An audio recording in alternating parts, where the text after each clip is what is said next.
आज मैं आप सभी के साथ शेयर करूंगी रेवड़ी बनाने की। ये रेसिपी बिल्कुल आसान है, तो चलिए बनाते हैं। रेवड़ी बनती है तिल से, तो मैंने यहाँ पर आधा कप तिल लिया है। अब हम इस तिल को अच्छे से भून लेंगे, जिससे कि इसका कच्चापन निकल जाएगा। तो इसके लिए एक कढ़ाई को फ्लेम ऑन कर रख दीजिए और इसमें तिल डालकर इसे लगातार चलाते हुए आपको भूनना है। यहाँ पर इसे भूनते टाइम कोई घी या कोई ऑयल का यूज नहीं करते हैं। तिल को ऐसे ही भूना जाता है। आज मैं आपको सबसे आसान तरीका बता रही हूँ रेवड़ी बनाने का। आप भी इसे घर पर आसानी से बना पाएंगे, कोई भी मुश्किलें नहीं आएगी इसे बनाने में। तो यहाँ पर सबसे पहले आपको इसी तरह से लगातार चलाते हुए तिल को भून लेना है। आप देख सकते हैं तिल का कलर हल्का चेंज हो गया है, ब्राउन कलर का तिल हो गया है। इस तरह से अच्छे से भून लिया है हमने तिल को। अब ये बिल्कुल भी कच्चा नहीं रहेगा और इसकी जो रेवड़ी है बहुत ही ज़्यादा स्वादिष्ट और क्रंची बनेगी। मैं इसे प्लेट में निकाल लेती हूँ। रेवड़ी की ये रेसिपी जो है बहुत ही ज़्यादा अच्छी होती है, साथ ही साथ कैल्शियम से भरपूर होती है। अब हम एक कढ़ाई में डालेंगे 1 कप गुड़, साथ में हम ऐड करेंगे इसमें 4 चम्मच चीनी। चीनी ऑप्शनल है, आप चाहो तो चीनी को स्किप भी कर सकते हैं। अब हम इसे लगातार चलाते हुए थोड़ी देर तक इसे मिक्स कर लेते हैं, चीनी और गुड़ को। इसे मिक्स करते टाइम आपको फ्लेम को कम रखना है, ताकि चीनी और गुड़ कढ़ाई से लगकर जले ना।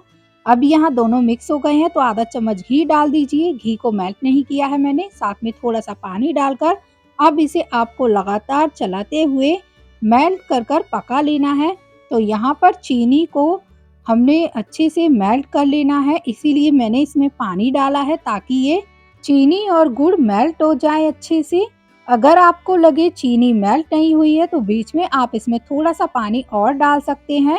चीनी को एकदम परफेक्टली मेल्ट करना है। तो देख सकते हैं यहाँ पर दोनों मेल्ट हो गए हैं और अब इसे हम लगातार इसे चलाते हुए पका लेंगे।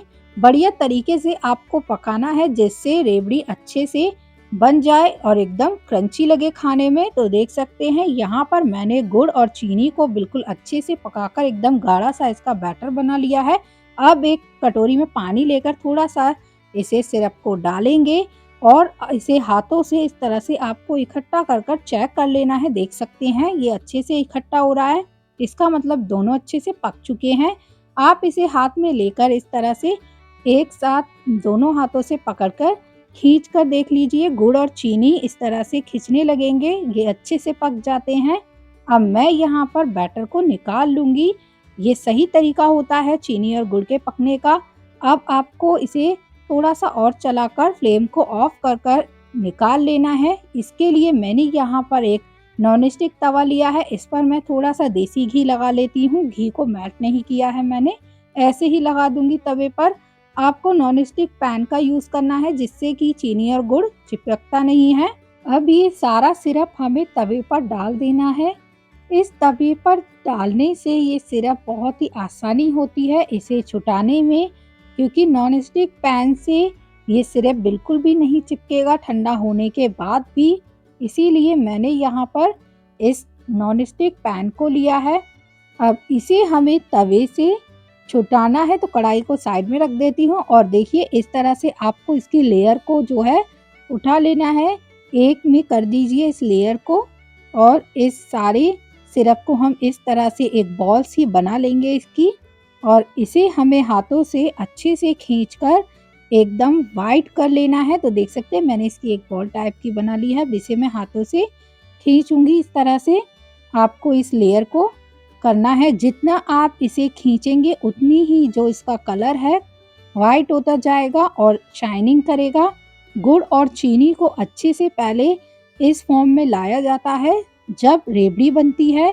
जब ये गरम था तो ये एकदम सिरप लग रहा था। अब आपको इसमें बीच में थोड़ा थोड़ा तेल डालकर भी इसे खींच लेना है, ताकि जो तेल है वो बीच में भी खाने में आए। जब आप रेवड़ी खाएंगे तो इस तरह से बहुत ही क्रंची रेवड़ी खाने में लगेगी, साथ ही साथ तेल का टेस्ट भी आएगा।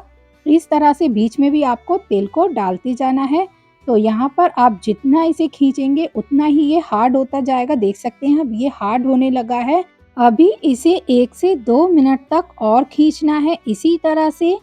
तो चीनी और गुड़ से आप इस तरह से इस डो को तैयार कर लीजिए। पहले रेवड़ी बनाने के लिए मैंने यहाँ पर बीच में इसमें तिल भी मिक्स कर दिए हैं। तिल जो है अच्छे से गुड़ और चीनी के साथ मिक्स हो गए हैं।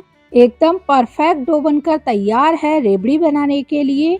अब हम इसमें से थोड़ा थोड़ा पोर्शन लेकर इसकी कैंडी बनाएंगे। तो पहले मैंने यहाँ पर इस तरह से थोड़ा सा पोर्शन ले लिया है और इसे हम इसी तरह से छोटे छोटे बॉल्स में अलग अलग कर लेते हैं। अब एक बॉल्स को लेकर इस तरह से आपको एक लंबी स्टिक बना लेनी है और इसे कैंची से कट करना है।